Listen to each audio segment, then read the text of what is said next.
इस कहानी का शीर्षक है मुझे बहू बनने का शौक नहीं। माँ आज चल बसी, हम सबको छोड़कर चली गई माँ। माँ 60 साल की उम्र में काफी मजबूत और धैर्यशील थी, जो हमारे घर को संभाली हुई थी। माँ की वजह से हमने अपना जिम्मेदारी अब तक महसूस नहीं किया था। माँ गई तो मानो हमारी दुनिया अंधेरी लगने लगी। जब हमारी परिस्थिति ऐसी है तो बापूजी का क्या हाल हो रहा होगा। माँ की जाने की खबर सुनकर हम पहली गाड़ी से ही गांव पहुंच चुके थे। दादी को देखकर हमारे साथ साथ पोती की हाल, जो कि मात्र 10 साल की थी, वो भी करुणीय थी। बापूजी की जिंदगी जैसे मानो थम सी गई थी। मेरे बापूजी बहुत ही सीधे साधे व्यक्ति हैं, जो हर चीज के लिए माँ पर निर्भर रहते थे। बापूजी की एक छोटी सी बेकरी है जिसे वो चलाया करते हैं। इसी से बापूजी और माँ खुशी खुशी अपना जीवन जी रहे थे। मैं उनका एकमात्र संतान और मेरी पत्नी भी जॉब करती है, परंतु कभी आज तक मेरे बापूजी और माँ ने हमारे सामने हाथ नहीं फैलाए, कभी कोई मांग नहीं की। बस उनका एक ही मांग हमेशा रहती थी कि तुम लोग हमारे पोती को लेकर बीच बीच में गांव आया करो, और हमें कुछ नहीं चाहिए, परंतु बहुत हो गया, अब और नहीं।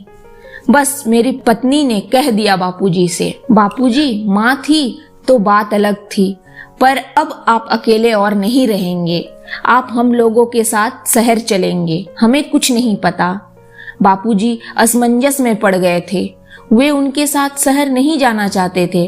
बापूजी पत्नी की यादों के साथ ही गांव में रहना चाहते थे।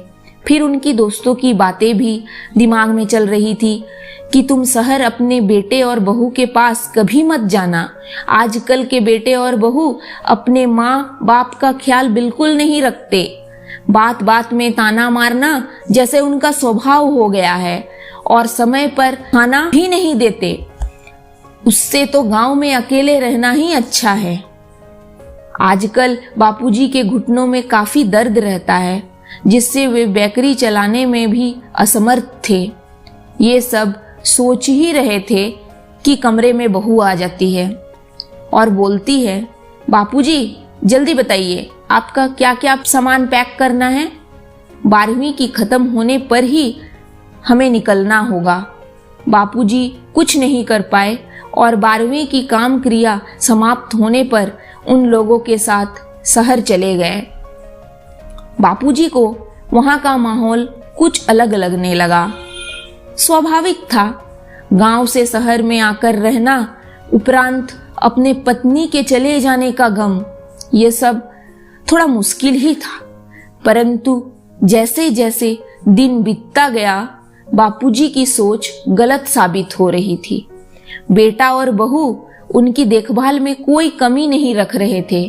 यहाँ तक कि उनकी पोती भी सदा ही उनकी हालचाल पूछती रहती। ये सब बापूजी को मन ही मन बहुत सुकून दे रहा था। बहू का जॉब करने के बावजूद बापूजी के प्रति प्रेम तथा देखभाल की जो लगन थी, वो बापूजी को गर्व महसूस करा रही थी। उन्हें दोस्तों की बातें याद आ रही थी। बेकार ही लोग नौकरी करने वाले बहुओं को घमंडी, लापरवाह कहते हैं। मेरे बेटे बहू ऐसे नहीं हैं। एक दिन बेटे और बहू का शादी का सालगिरह आता है। बाहर घूमने तथा डिनर का प्लान बनता है, पर बापूजी बाहर जाने के लिए तैयार नहीं होते, क्योंकि बेकरी को अच्छा से नहीं चला पाने के कारण उनके हाथों में 100 रुपये भी नहीं था। इसलिए वह कह रहे थे कि तुम लोग जाओ, मैं घर पर ही रहता हूँ। पर उनकी बात भला कौन सुनता। बहू कहने लगी, अगर आप नहीं जाएंगे तो बापूजी हम भी अपना प्लान कैंसिल कर देते हैं। ये सुनकर बापूजी उनके साथ जाने के लिए तैयार हो जाते हैं। पहले वे लोग मॉल जाते हैं। बेटा और बहू कुछ शॉपिंग करने लगते हैं। तभी पोती कहती है, दादाजी चलिए तब तक हम आइसक्रीम खा लेते हैं, ये सुनकर दादाजी का दिल बैठ जाता है। वो सोचते हैं आज मेरी पोती एक आइसक्रीम मांग रही है मुझसे और मेरे पास 1 रुपया भी नहीं है, मैं क्या करूं। फिर बापूजी बहुत दुखी हो जाते हैं और कहते हैं मैं तो अपना बटुआ घर में ही भूल गया हूं। यह सुनकर पोती दादाजी को ऐसे देखती है जैसे दादाजी खर्चा ना करने के लिए बहाने मार रहे हों। फिर वो लोग वहां से चले जाते हैं और डिनर करने के बाद घर वापस आ जाते हैं। बापूजी जैसे ही अपने कमरे की तरफ सोने के लिए जा रहे थे तो उन्हें सुनाई पड़ता है कि पोती अपने माँ से कह रही है, पता है माँ, मेरे दादाजी बहुत कंजूस है, कोई मार्केट घर में बटुआ छोड़कर जाता है क्या। माँ जोर से डांटते हुए अपनी बेटी से कहती है, तुम अपने दादाजी के बारे ऐसी बातें कैसे कर सकती हो, तुम्हें पता है उनका दुख कितना बड़ा है। उन्हें तुम्हारी दादी माँ छोड़कर जा चुकी है, ये गम तुम अभी नहीं समझ पाओगी। अगर कभी तुम्हारे मम्मी पापा तुम्हें छोड़कर इतना दूर चले जाएं कि कभी वापस ना आए तो तुम्हें कैसा लगेगा।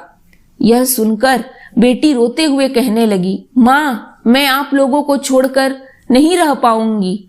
फिर माँ कहती है, तो दादाजी कैसे रहते होंगे सोचा है।